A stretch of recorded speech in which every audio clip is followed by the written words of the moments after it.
Usually when you look at the most popular deuteragonists in the anime medium, it's pretty easy to see what kind of role they play in the overall story. Take Zoro for example. Even people who haven't watched the Red One Piece can more or less tell whether or not he would cross his friends, which the answer is absolutely not. He is a total badass through and through, and there's a reason why he almost always ranks as the second most popular One Piece character, second only to Luffy. There's also Vegeta. Yes, he started off as a bad guy, but while his transition to a Z-Fighter is subtle, it's impossible to deny. We also have deuteragonists like Genos, who see the protagonist as their mentor, and deuteragonists like Killua, who are just a pure intention homie, no strings attached. By the way, the deuteragonist is the second most important character in his story. Naturally, deuteragonists come in all shapes and kinds, but you'd have to agree with me that Sasuke Uchiha is by far the most misunderstood deuteragonist. Even in the hardcore Naruto fans don't understand him. In fact, I'd argue that especially the hardcore fans don't understand him. Well, in this video, we're going to do an introspection of his character and just try to understand the role he played in the overall Naruto series. Clan Avenger or Destroyer of the Leaf? That is the question. But first, let's talk about the countless felonies Sasuke committed during his time as a rogue ninja in Shippuden. He was fully intent on killing Naruto, Sakura, and Kakashi, three of the closest people in his life. He did try to destroy Konoha, he killed the samurai, he committed treason, he attacked Naruto's version of the United Nations, and he also killed Danzo. Now, killing Danzo may have been him doing the world a favor, but in the minds of the ordinary shinobi, he just killed a Hokage candidate, and he also joined the greatest terrorist organization in the entire world. Today, we're going to be exploring whether Sasuke Uchiha was a clan avenger of the Uchiha, or simply just a worldwide criminal. My name is TK, let's get into some anime.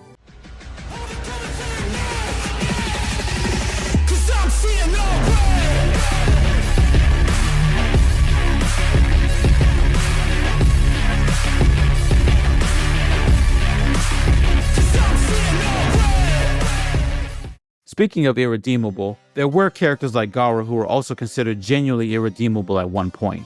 There is also Obito who did way worse things than Sasuke, but how often do you see the community celebrating him as an anti-hero?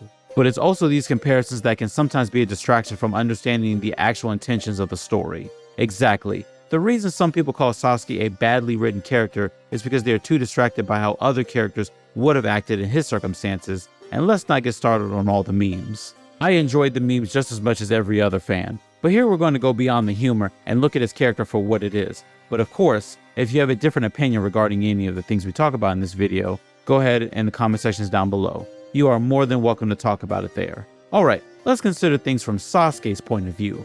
As a child, his life was normal. Nothing crazy like Naruto or Gaara's life.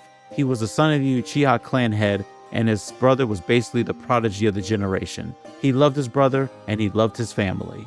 Everything was good. Life was good. Seriously, there was nothing abnormal about his life except the fact that he lived in the Naruto world. Even on the night the Nine Tails attacked, he was mostly just chilling in Itachi's arms. And then, the massacre happened. Guys, we can't compare what happened to Sasuke with what happened to Naruto. Naruto had nothing, so his sadness was more like emptiness. But then you have Sasuke. He had everything, but then his own brother, whom he loved more than anyone else in the world, just straight up killed his whole clan and even murdered their own parents. Look, he had just come home from a long day of training. He saw the corpses, so he rushed to his home to tell his family about it. But then he saw Itachi standing over the bodies of their parents. Name one more scene that is as dark as this one. Maybe the scene where Obito watches Kakashi kill Rin, but you know what? Even in that scene, Obito knew it wasn't Kakashi's fault. There is a reason he destroyed the Mist Ninjas after going berserk instead of Kakashi. He knew what was going on. But in Sasuke's case, he simply had no idea of all the backstory that went into that pivotal moment. Heck, Sasuke's first reaction to that situation was to reach for his brother.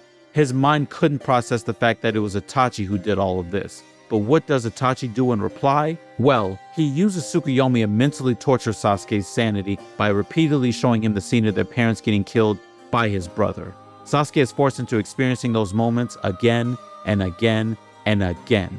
But unlike Obito, who was powerful enough to channel those emotions, all Sasuke can do is try to run. He was too powerless. Itachi corners him and tells him that he is not worth killing. and he then tells him to first acquire the Mangekyo Sharingan, or else he will stay weak and powerless. Yes, Itachi wanted Sasuke to hate him more than anyone else in the world, but we're talking about Sasuke's perspective here. For him, the brother he loved the most in the world is now the object of his hatred. All that love for Itachi had turned into hate. Now, let's use the Obito analogy again. Obito was immediately able to channel his hatred and kill those mist ninja.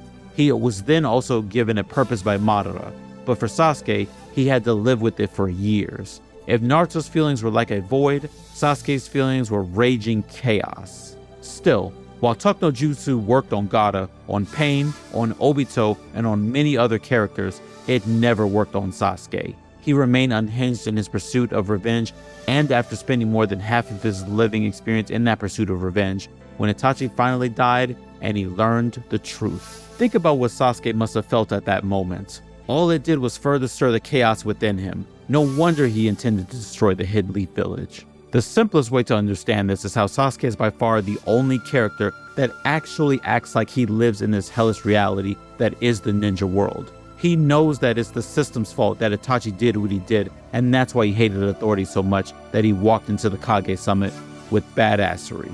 You see, like most characters in the Naruto-verse, Sasuke is also a byproduct of his circumstances, but unlike most characters, Naruto alone is not enough to knock some sense into him. It takes Itachi coming back to life, and then the events of the Fourth Great Ninja War, and then one last fight with Naruto before he finally makes peace with all that happened to him. His hatred for the Leaf Village was understandable because they had always been biased towards the Uchiha family, and from his perspective, it's the Leaf Village who coerced his brother into doing what he did. It was their fault. Why should he feel unimaginable hatred for them? Why should he come back to that same village?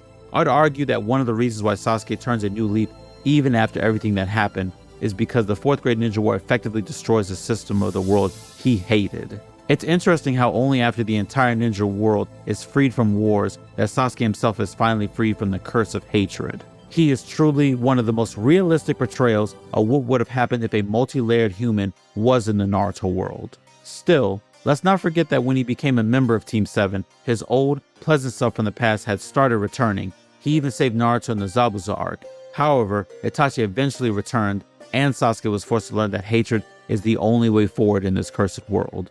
Alright, so these were some of my thoughts thinking back on Shippuden and Sasuke's character arc during that time. But let me ask you guys a question. What do you think of Sasuke's character not now in Boruto, but then during Shippuden and the original Naruto series?